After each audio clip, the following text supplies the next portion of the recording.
Hello everyone, সবাই কেমন আছেন? আশা করি সবাই খুব ভালো আছেন। আমি সোমাশ্রী চলে এসেছি এই বছরের এই গ্রুপের বসন্ত বৈঠকের একদম শেষ ভিডিও নিয়ে। অনুরোধ রইল সবাইকে ভিডিওটা শেষ অবধি শোনার জন্য। আর যাদের আমার ভিডিও অত্যন্ত বিরক্ত লাগবে তারা আমার পোস্ট ইগনোর করবেন বা আমায় ব্লক করে দেবেন। আমি মানুষ, ভগবান তো নই, তাই প্রত্যেকে আমায় পছন্দ করবে এরম কোনো কিন্তু মানে নেই। আমার সমস্ত পোস্টের মাধ্যমে কিছুটা ঝলক দেখে এতদিনে আপনারা জেনেই গেছেন আমরা বসন্ত বৈঠকে ঠিক কী করেছি, কতটা আনন্দ করেছি।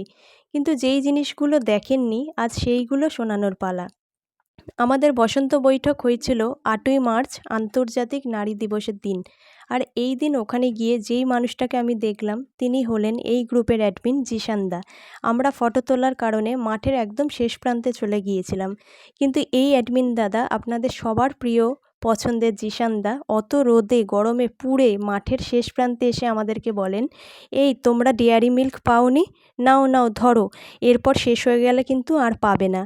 নতুন অপরিচিত সদস্যদের কীভাবে আপন করে নিতে হয় এই দাদা খুব ভালোভাবেই জানেন। আর ঠিক এই কারণেই হয়তো আজ এত বড় একটা সুন্দর গ্রুপ তৈরি হয়েছে। এরপর আস্তে আস্তে যেই জিনিসগুলো আমি লক্ষ্য করলাম সেই অভিজ্ঞতাগুলো একটু ভাগ করে নিই আপনাদের সঙ্গে। যখন আমি টিফিন করতে বসলাম তখন একই টেবিলে আমার পাশে একজন ছেলে বসে। শাড়ি পরায় খুব একটা অভ্যস্ত না থাকার কারণে চেয়ার থেকে উঠে হাতে প্লেট নিয়ে টিফিন আনতে আমার একটু সমস্যাই হচ্ছিল। সেই মুহূর্তে ওই ছেলেটি আমায় বলেন, আপনি বসুন, আমি আপনার টিফিনটা এনে দেবো।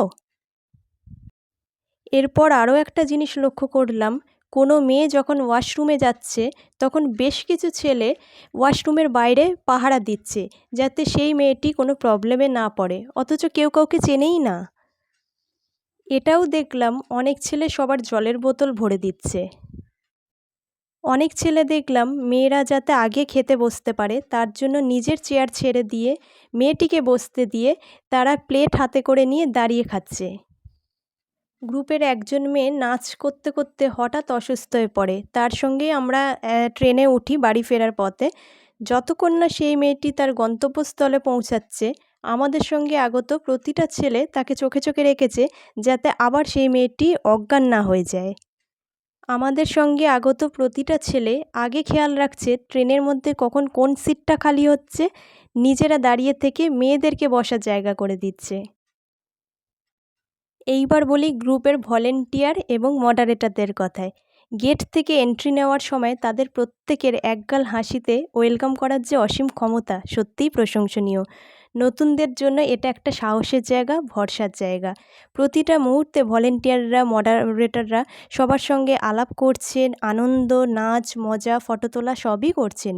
কিন্তু যখনই তাদেরকে অ্যাডমিন দাদা মাইকে ডাক দিচ্ছেন তারা কিন্তু নিজেদের দায়িত্ব কর্তব্য একটু ভুলছেন না। কেউ চেয়ার বইছে, কেউ টেবিল পাচ্ছে, কারা খাবার পায়নি, কারা জল পায়নি, কার আবির খেলাতে অ্যালার্জি আছে, কার কোন জায়গায় অসুবিধা হচ্ছে, সব কিন্তু তারা খেয়াল রাখছেন। এইবার আপনারাই বলুন এর থেকে সুন্দর নারী দিবস আর কী হতে পারে। তাই যারা নতুন সদস্য আছেন, যারা ভাবছেন পরের ইভেন্টে আসবেন কি না, বিশ্বাস করুন চোখ বন্ধ করে নিশ্চিন্তে আসতে পারেন, নিরাপত্তার কোনো অভাব হবে না। এইবার আসি ফটোগ্রাফারদের কথায়। অনেক অনেক ধন্যবাদ আপনাদেরকে এত সুন্দর সুন্দর ফটো উপহার দেওয়ার জন্য। যেহেতু আমি একদম নতুন ছিলাম আর স্বভাবে শান্ত প্রকৃতির একজন মানুষ, তাই আমি লজ্জায় বেশি ফটো তোলার আবদার আপনাদের কাছে করতে পারিনি। আমার সঙ্গে থাকা অন্য মেয়েদেরকে দিয়ে বলেছিলাম আমার যাতে কয়েকটা ভালো ভালো ফটো আপনারা তুলে দেন, আর যেই ফটোগুলো তুলে দিয়েছেন সেই ফটোগুলোই আমি গ্রুপে পোস্ট করেছি। এইবার আসি গ্রুপের মেয়েদের কথায়। অনেক নতুন নতুন মেয়েদের সঙ্গে আলাপ হয়েছে, তাদের সঙ্গে অনেক বেশি ফটো এবং ভিডিও করেছি। আশা রাখবো পুরনো অনেক মেয়েদেরকে সঙ্গে করে নিয়ে পরের বার আরও অনেক অনেক বেশি আলাপ করব আর অনেক অনেক ফটো ভিডিও বানাবো। এইবার একটু নিজের কথা বলি। আমি এই প্রথমবার এই গ্রুপের কোনো ইভেন্টে গেছি। ব্লগ বানানো আমার প্যাশন, এই মুহূর্তে প্রফেশন নয়। বর্তমানে একটা মাল্টিন্যাশনাল কোম্পানিতে নেটওয়ার্ক মার্কেটিং বিজনেসে জড়িত। যেহেতু আমি ব্লগ বানাই তাই সেই কারণে ভিডিওতে হয়তো আমায় অনেক কথা বলতে হয়, কিন্তু বাস্তব জীবনে ভীষণ কম কথা বলা মানুষ আমি। মনের মতো মানুষ পেলে তার সঙ্গে একটু বেশি কথা বলি, এমন কথা বলি বা শুনতে পছন্দ করি যেটা আমার কানকে শান্তি দেয়। কথা বলার থেকে সব কিছু শুনতে এবং আশেপাশে সব কিছু দুচোখ ভরে দেখতে ভীষণ পছন্দ করি। ব্লগ করার উদ্দেশ্য এটাই ছিল, যারা বৈঠকে আসতে পারেননি তারা যাতে পরের বার আসতে সাহস করেন এবং যারা সারাদিনের ইভেন্টে কিছু কিছু মুহূর্ত মিস করে গেছেন তারা যাতে দেখে আনন্দ উপভোগ করতে পারেন। কাউকে ছোট করা বা কাউকে ভিডিওতে নেব না, এই মানসিকতা আমার কখনোই কিন্তু ছিল না। চুপচাপ স্বভাবের কারণে সবার সঙ্গে আলাপ করা হয়ে ওঠেনি। যতজনের সঙ্গে আলাপ হয়েছে তাদের সঙ্গে ফটো তুলেছি, ভিডিও করেছি। তাই কিছু জনের উদ্দেশ্যে একটাই কথা বলার, কোন মেয়ে বা কোন ছেলে কার সঙ্গে বেশি নাচলো, কার সঙ্গে বেশি ফটো তুললো, কার সঙ্গে বেশি রং খেললো, কে বেশি ফটো গ্রুপে পোস্ট করলো, কে কার সঙ্গে বেশি ভিডিও করলো, এসব দেখে দয়া করে কারো চরিত্র নিয়ে জাজ করতে যাবেন না। কারণ বাস্তবের সঙ্গে আপনার একদিনের দেখার কোনো মিল নাও থাকতে পারে। আপনার ভাবনা যে সবসময় ঠিক হবে এরমটা কিন্তু নয়। সারা বছর সবাই সবার লাইফে টেনশন, চাপ, দায়িত্ব, কর্তব্য এসবগুলো নিয়ে থাকে। তাই বছরের এই একটা দিন সবাই এক জায়গায় মিলিত হয়ে যে যার মতো মন খুলে আনন্দ করে।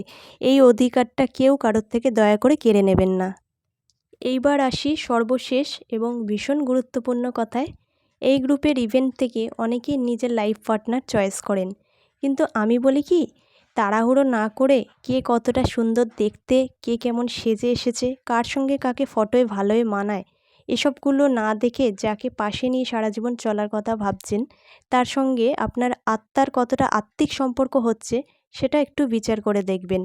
মন, মানসিকতা, রুচি, সভ্যতা, ভদ্রতা, ভেতরের আত্মা, এগুলো যদি পরিষ্কার না হয় তাহলে কিন্তু সারা জীবন তার সঙ্গে চলাটা একটু কষ্টকর হয়ে উঠবে।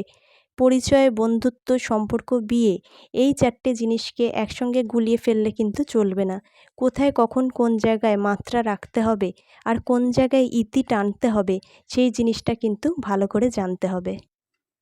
আজকের ভিডিওটা এখানেই শেষ করলাম। সবাই খুব ভালো থাকবেন, সুস্থ থাকবেন।